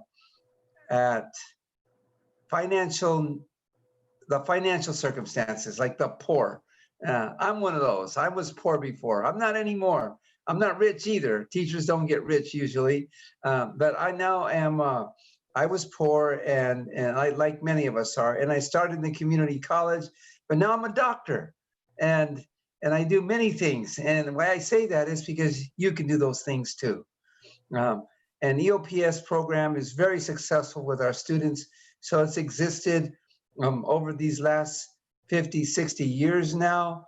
And it's a program that continues to exist because our students perform so well based on what they do with us, what you do with us, and what we do with you. So I'm just going to share a little bit about the program here.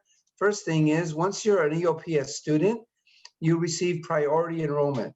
That means that you are among the first to register for your classes so that you can get the schedules that best fit your life circumstances. And you are able to have that priority enrollment during the fall, spring, and summer. Also, you receive academic and career and personal counseling. And so, again, you'll receive that in many places in the college, including general counseling. Here at EOPS, though, we do that a little differently. And then I'll mention that a little bit more, because here's another service: advisement, college and university transfer. So advising you about how to transfer to colleges, how to get your degrees here, and how to transfer to universities, and even assistance in actually doing the transfer process. Now, several offices on campus provide this. But here's what I'd like you to remember about EOPS. EOPS, by law, is required to go over and above. So when we do academic and career counseling, and we do academic advisement, and we do college and transfer services, we are to go over and above what the other college programs offer you.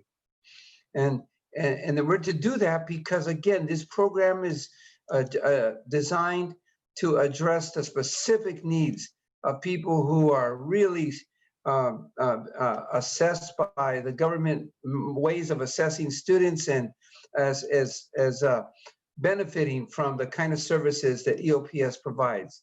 And I'm going to go over the requirements in a minute so that you can see if you're one of those people. And I would just kind of have you take a deep breath right now and smile, because you are. You probably are one of those people. Most of the students who come to City College qualify for EOPS, just like I did. So then one of the things that you also obtain from EOPS is a print card. You won't be needing that as much right now, but still, you might, and that allows you to print paper. And last semester, we were able to provide $25 for printing. You also receive a payment for the ASB membership each year. That's the Associated Student Body membership. And this allows you to receive all the benefits that any student who is a full participant in a City College environment. And someone will probably be talking about that, one of our student leaders, later. But we pay for that, so you won't have to worry about that. And then also sometimes there's extra funds that come through during different years for different purposes and different reasons. And then our EOPS students will qualify for that as well. And then also we offer a book grant. So again, many professors now are very aware of the financial stresses that all of our students face.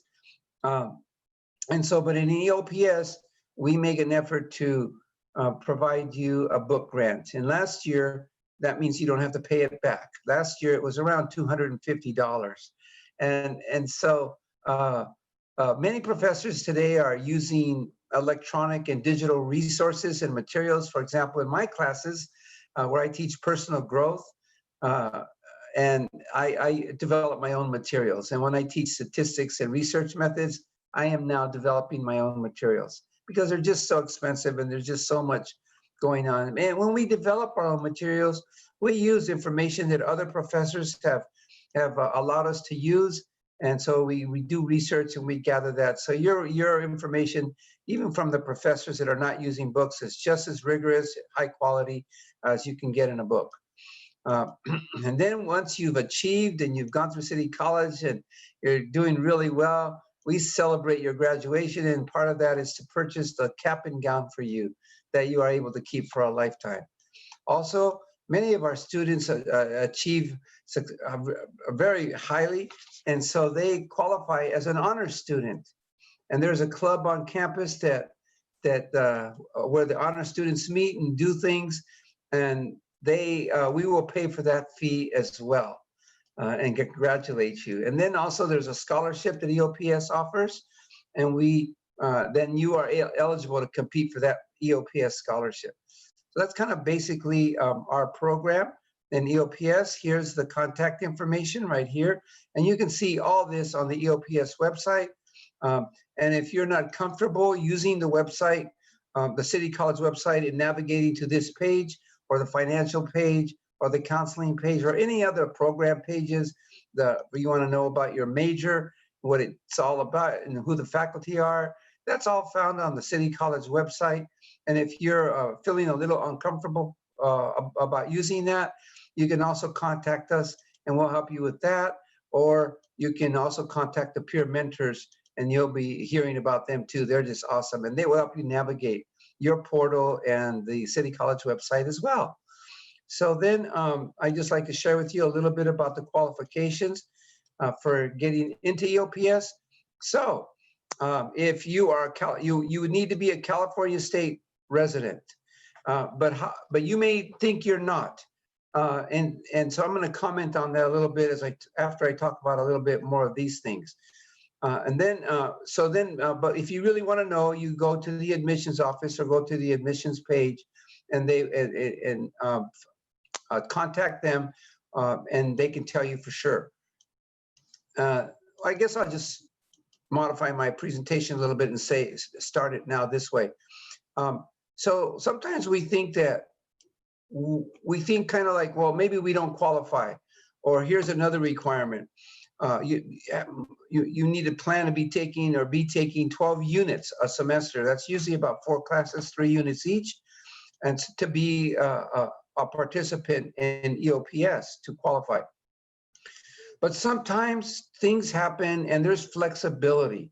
So in all these qualifications that I want to mention to you, sometimes we think that we don't meet these qualifications.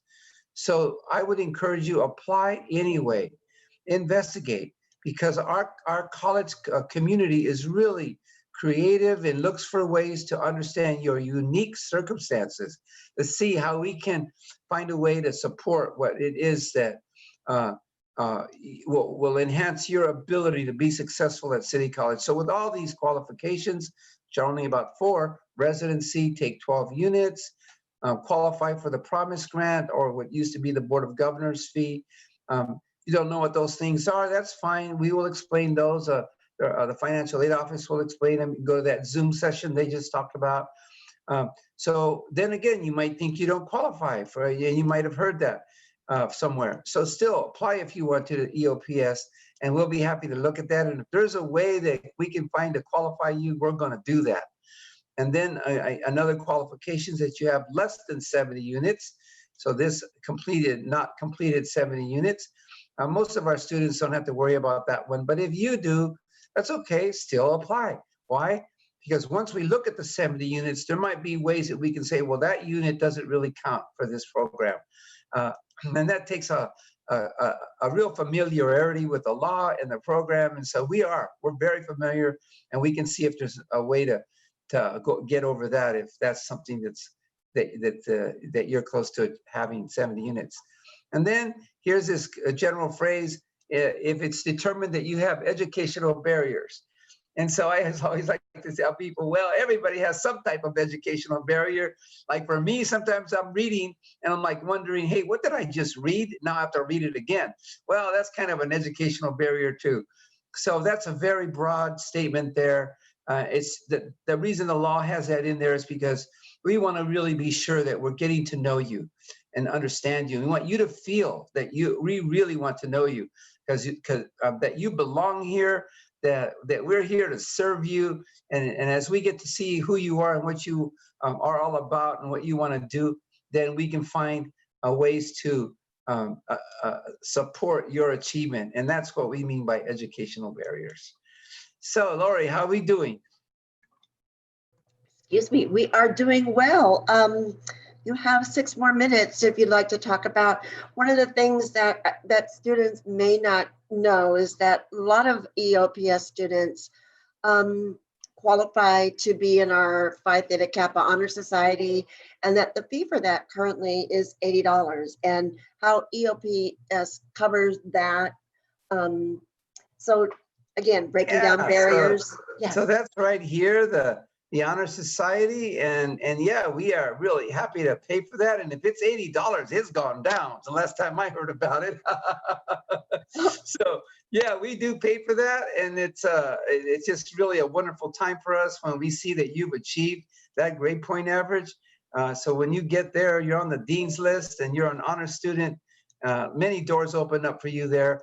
And again, because of the support that's provided in EOPS and the way we understand and know our students and the ways that you collaborate with us, you get to know us, and you're motivated to do your work. And as you learn to develop relationships with your professors, and sometimes we intervene with that to help just learn how to communicate there, then our students often achieve this level of honors status, and then we pay for that fee. Anything else on this stuff, Lori, or any questions out there? There's no questions, and thank you so much for doing such a comprehensive presentation on EOPS. I know I'd love for you to go to your personal growth classes because okay. All right, so I'm looking forward to doing that because I love personal growth. First of all, I'd just like to say to you all that in general, City College is about growth. It's about life. And life, when we're in our healing processes, our bodies are constantly generating new cells in the millions every day. And we're losing cells. So our bodies is always changing, growing. And that's our mind as well. We can continue to learn and learn and learn. And that's kind of natural. It's amazing if we, think about it just for a moment, we open our eyes. And what do we want to do? We want to see the next thing, right? We just want to see the next thing. We want to take the next breath. And so that's kind of the energy that you feel at City College with your faculty, your counselors, and personal growth. So I just was talking with a student today, one of my students, working with him through a question he had. And he's been here for like 4 semesters now, and he's taken all of our personal growth classes. Personal Growth 110, 120, 130, 140. And he was my student in 2 of those. And he was just saying, Doc, I just want to say to you, I just can't believe how valuable personal growth is. It changed my life. And now I'm a 3.5 student. And before that, I was never a good student. So in Personal Growth 110, it's kind of an introductory 1.5 unit class. You learn about a lot about just what college is. How do you transition from wherever you're coming from? You could be coming from high school, you could be coming from the workforce, you could be coming from incarceration and now you're not. I mean, you could be coming from anything. And we're prepared. We love all our students. It's just so exciting to see the uniqueness and differences of all our lifestyles. So anyway, Personal Growth 110 explains the transition from the world you're coming from into college. What kind of policies are here? How do you calculate a grade point average? What are all these terms about that you heard about today? Yeah, if you're like me, you're not going to remember a lot of this stuff because it's just too much. And even for people that are in education like me with a doctorate, I won't remember more than 5 or 10 minutes of this stuff. That's why I take notes. But as I hear it over and over and over again, then I do remember it. Then it takes on a personal meaning. And we know that here at City College. So that's what happens in 110. You kind of get exposed to the policies and the procedures, the language, the culture of City College. And then in 120, you actually go deeper in that and you really look at the holistic person there. Like, what is self-management? Now, all of us, we're late sometimes, we're early sometimes, but how do we manage ourselves better? As human beings, we're very complex. These computers that we work on, they're just trying to replicate our mind. They still haven't caught up with our mind. And our emotions, how do we control and manage and enjoy our emotions instead of letting them control us? And still, even like me, I'm an expert in this area, and I'm still constantly learning more about my emotions, how to manage them, how to live with them, and how to work with them so that they work in terms of my vision for life and how I can live a fulfilled life. For you, as most of you out there are probably young people, so you're 18 to 25 maybe, and you're just learning about relationships. How do you really develop solid, quality relationships? And then, of course, now we learned that emotional intelligence is the highest predictor for career advancement and career success. We used to think that it was mental intelligence, IQ, but now the research is showing us that it's EQ. That makes a lot of sense once you understand it. And so in Personal Growth 120, you learn about yourself in that way. And then you also learn about your educational plan in great depth there. It's like, how do I plan? What classes most students are become aware that they can meet one requirement in 30 different ways sometimes, especially in general education. So what's the difference between general education and an elective, a requirement, a pre-requirement? You'll learn all about that very deeply in Personal Growth 120. And then in Personal Growth 130, it's a class I really love. That's all about careers. In my class, for example, you learn 12 tool sets that you can take with you for life on how to navigate your career, no matter where you are in your life journey, 18 to 25, 25 to 35, 35 50, 55 65, and on. There are 5 generations in the workforce, and now we're moving into 6. So how do you work with your different generations? How do you develop a relationship where you understand that people that are older and younger have different ideas about work and career, and yet we all have the same qualifications if we work in the same units? So anyway, you learn all about careers and the options for careers. For example, most people think, well, I'm going to major in something: computer science, biology, nursing, psychology, electronics, plumbing. It doesn't matter. Most people think, well, that's my major, that's my career. But there you learn that in one major, you might have as many as 150 careers, sometimes more than that. You learn all about that in career personal growth. And then the last one, Personal Growth 140, that's where you go real deep into your soul, real deep into your soul. What are your dreams? What dreams did you have in childhood that all of a sudden you thought, those are too big, those are not real, I can't achieve that anymore? Well, there's reasons that happens to us in life, and those can come back alive as we heal and as we grow. So, and then that helps us learn. For example, if we're afraid, or if we're hurt, or if we're angry, or if we're confused, then our mind can't work as well. So then it's harder to study and it's harder to remember things. But as we heal, we can remember things and see our dreams more clearly. And so that's kind of a brief summary of all our personal growth classes here at City College. I hope that you will take one and benefit from them. And if it's my class, I look forward to working with you.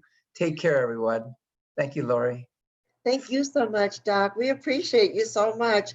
Our students, I don't know, for the viewers out there, I'm feeling your love over there, Doc, and thank you for being such a welcoming person to our students. At this time, we're going to transition to scholarships, and I'd like to introduce Sylvia Ramirez, who is my friend and colleague at San Diego City College. And let's see.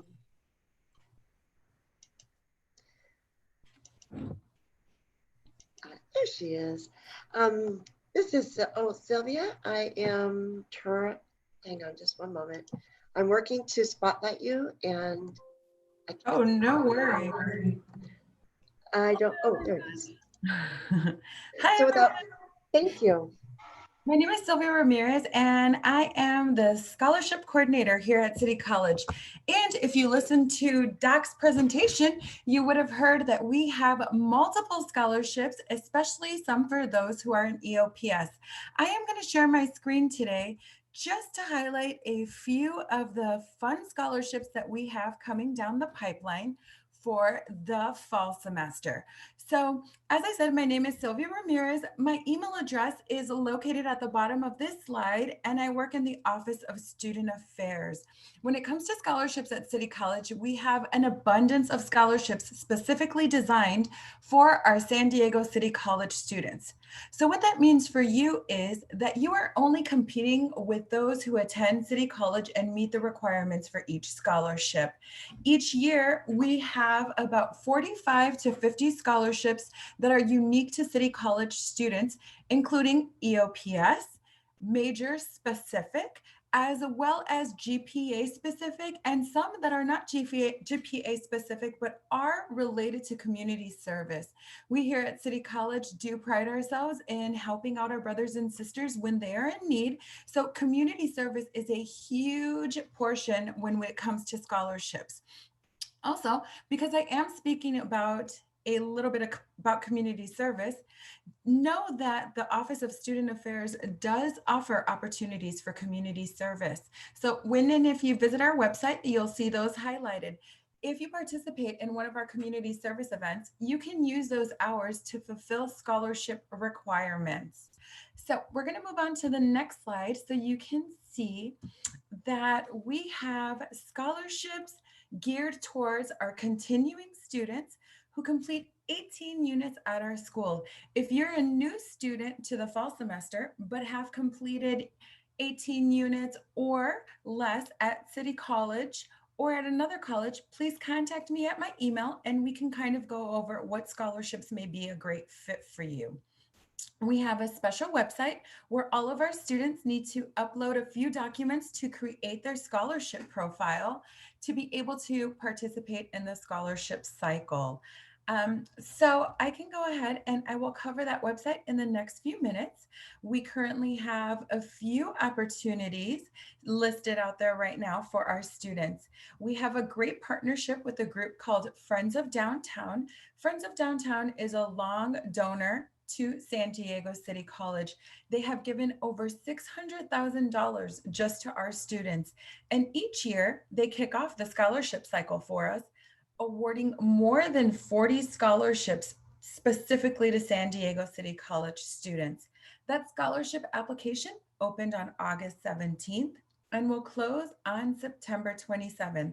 This is a really unique opportunity because Friends of Downtown not only asks that students apply for their scholarship, they also have an interview component in their scholarship. While this may sound overwhelming and a bit nerve-wracking for you, know that they do this so that you can prepare your elevator speech and so that you know what your goals, your accomplishments, and what your future career is going to be. The idea of being interviewed might be scary for some, but it actually is just another form or avenue for the donors to get to know you. Some people have better writing skills than others, and some people have better interviewing skills than others. So they want to make sure that they allow all of our students the luxury of performing well in either an interview or within the written statements that they provide for their scholarship. So that is a great opportunity. If you have more questions about that opportunity, feel free to email me to learn a little bit more about the specifics and requirements for that scholarship. The second scholarship that we have this semester that is kicking off our scholarship along with Friends of Downtown is going to be a Silvergate Scholarship. This scholarship is tailored to students who are part of Umoja or students who are part of our Black Studies major here at City College. The Silvergate Scholarship is going to be unique to us this semester and this year, and it is a call to action regarding the BLM movement that we have right now in society. And they are looking for ways to support those who are part of the movement or also who identify with the movement. So this is going to be great because they're also giving us at least 3 to 4 scholarships that will range from $250 to $1,000 for students who participate within Umoja or our Black Studies program. So this is also a great opportunity for everyone who is out there.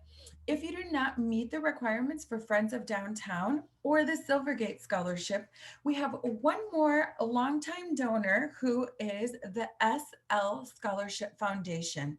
Their scholarship application is currently open and closes September 30th. This scholarship is going to be specifically for single parents or those who identify as single parents. Sometimes we have spouses working in other countries or other states. And so you are considered a single parent because you are taking on the burden and the brink of raising your children alone and may not have the full support of spousal support at the time that you are doing this. So this is a great scholarship. Each year they award at least 3 to 4 of our San Diego City College students this scholarship. This scholarship also ranges from $500 to $2,000. It's a great way to get to know about yourself, to celebrate your accomplishments, and also acknowledge those challenges that you may be facing throughout your educational career when you apply for a scholarship. I would encourage everyone, whether you meet the requirements for these scholarships or not, I would encourage you to start an educational journal that will highlight both your challenges that you may have had starting school, letting us know what inspired you to start school, and also all of the victories that you have. If you are having a really hard time with math and you think that you're just not going to get an A or a B in that class, but you utilize tutoring services, you reach out to the instructor for additional help, and then at the end of the semester, you end up getting a B, you should definitely celebrate those successes. That would be a great way for you to be able to acknowledge your journey and pay homage to yourself. I know that sometimes it feels like passing a class may not be something that you need to celebrate, but it should be, because that class could mean the difference between you moving on in your major or adding another semester to your major. So I believe that that is going to be great way to track your progress. Also, if you aren't eligible for these scholarships, I know for myself, it's very hard to keep track of all of my successes and also challenges. So if you write them down in a journal, you're able to reflect on those successes and challenges 2 months from now, a year from now, 3 years from now. It really, really does allow you to empower yourself and also allows you to learn how to celebrate small victories. I know sometimes we get caught up with thinking, oh, I want to be a doctor and there's only one path to becoming a doctor.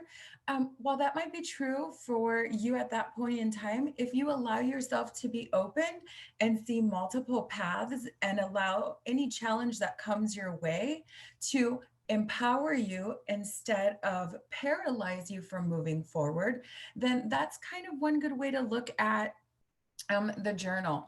It's an empowerment tool. And then when it comes to writing your essay, you can simply look at the journal and write all of the things that you are celebrating about yourself and how you have grown as a student at City College. I know for myself, it is always a great tool to review where I was a year ago as to where I am now. And while it may sound a little silly, it does make me work harder to attain my goals, or it does make me work harder to overcome challenges that may be continual for myself. A lot of students may have some challenges with time management or with just writing in general. So there are a lot of resources on campus and tools to help empower you. Taking one of the amazing personal growth classes that Doc highlighted or that are given through our General Counseling Center are also ways to empower yourself. You will see yourself grow, you will see yourself step into a new person, and you will see how wonderful education can be to unlocking a higher self of who you are. And having those tools from those personal growth classes can also aid you in writing your essay for these scholarships. Our donors are looking for students who not only attain high grades or not only have high financial need, but are also resilient.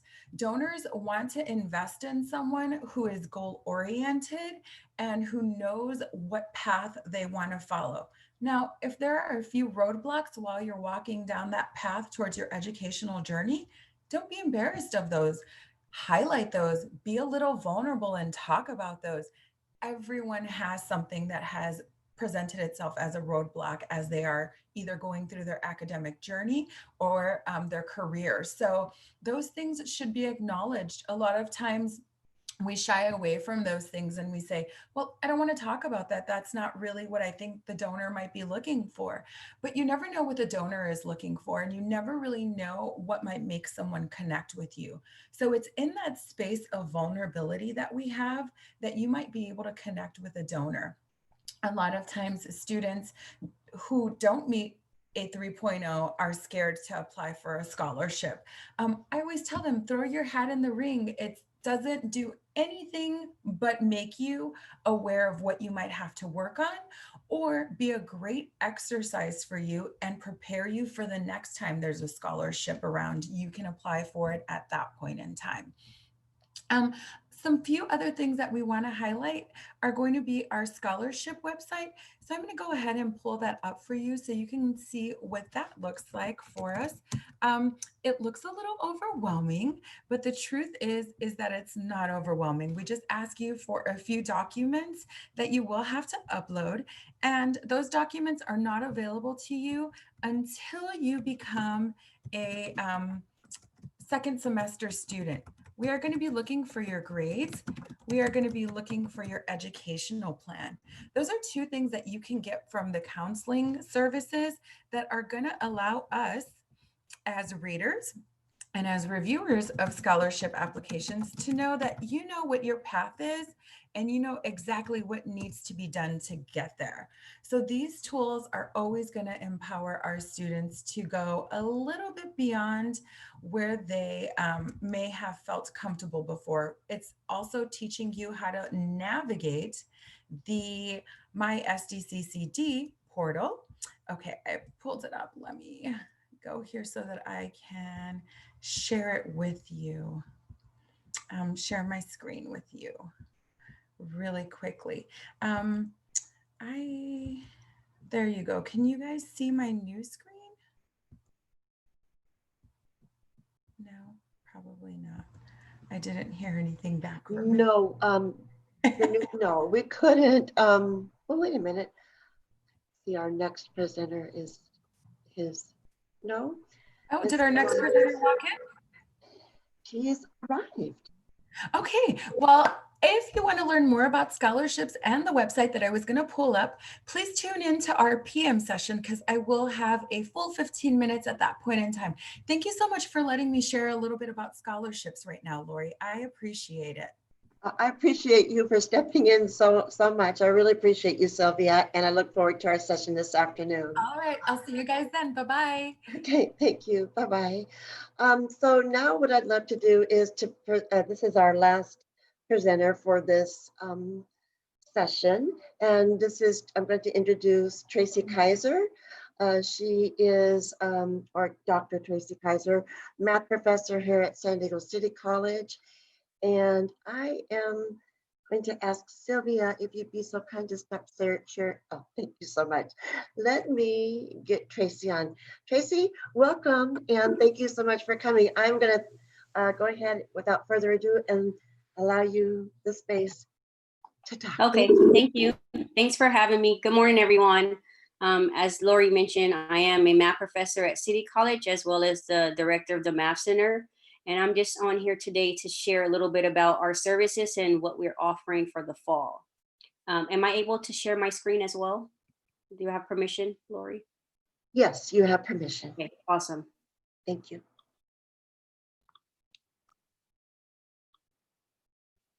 Okay, so I will just talk and navigate. I'm on the Math Center's website. If you visit our website, we immediately have our services are free. Just to start off, we have free math tutoring. For this semester, we are tutoring Monday through Thursday from 10:30 a.m. to 7 p.m. We've tried to extend our hours so that we can reach more of our evening students, our working students who cannot make it throughout the day. And in addition to that, we were able to add Saturdays again for this semester, which is going to be very helpful, I believe, for our evening and working students. Depending on which class you are in, you will enter a specific math pathway.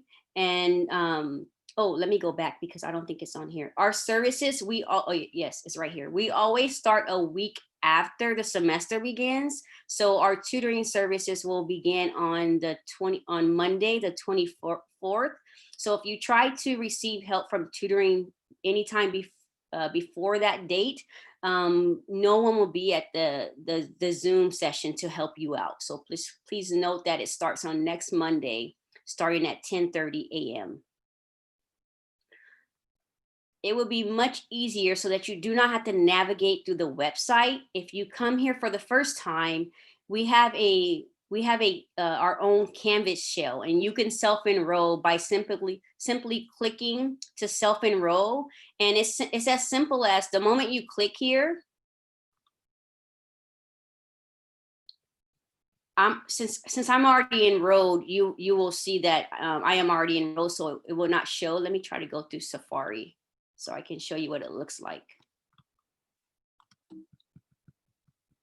When you click here, it would just prompt you to log into Canvas as you normally would. The moment you log into Canvas, then you will be automatically enrolled into our tutoring shell. Oh, give me 1 second. Let me go back.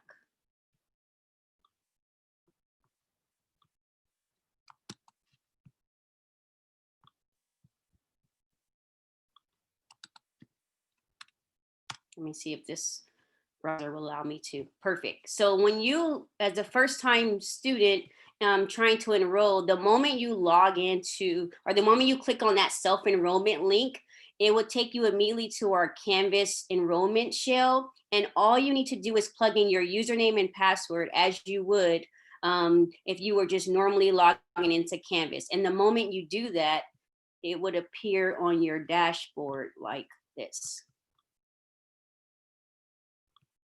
So you can bypass all the other classes because, again, I am also a professor here, so it has everything for me. But you will see the San Diego Math Center tutoring shell. And if you click on that shell, you will get the same information you just saw on our actual website. So fall semester starts on the 24th, and then our hours are here, as well as how to enter. Depending on which class you're taking, you can click on the link and it takes you to a Zoom link. Now, the good thing about this is that you do not have to remember a Zoom ID or password. The links are already embedded for you so that all you need to do is click and receive help. We do have, for after hours, let's say if it's after 7 p.m. and you need support, we are a partner with eTutoring, which we promote for you to use after hours. Come to us during the 10:30 to 7 p.m. slot, or on Saturdays from 10:30 to 2:30. We are here to help you out.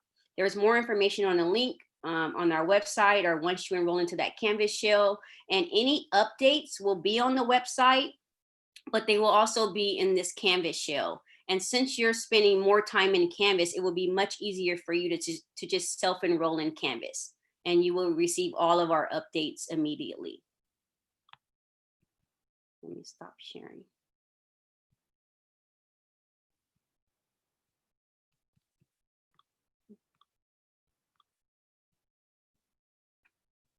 And that is all that I have for you, just to self-enroll. Another thing, let's say if what I went over is you need more information about Canvas and how to self-enroll, I'm going to share one more time and go back to our website.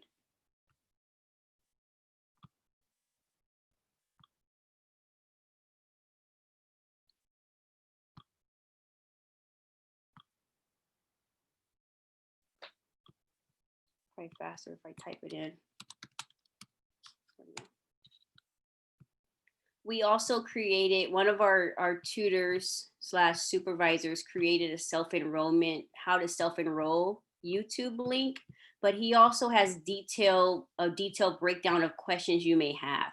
So you can also watch a how to self-enroll video link, if YouTube video, if you want. But if not, it is as simple as clicking here to self-enroll and then log into your Canvas as you would normally, and then you're automatically in the tutoring shell. And you will visit that tutoring shell every single time you need help.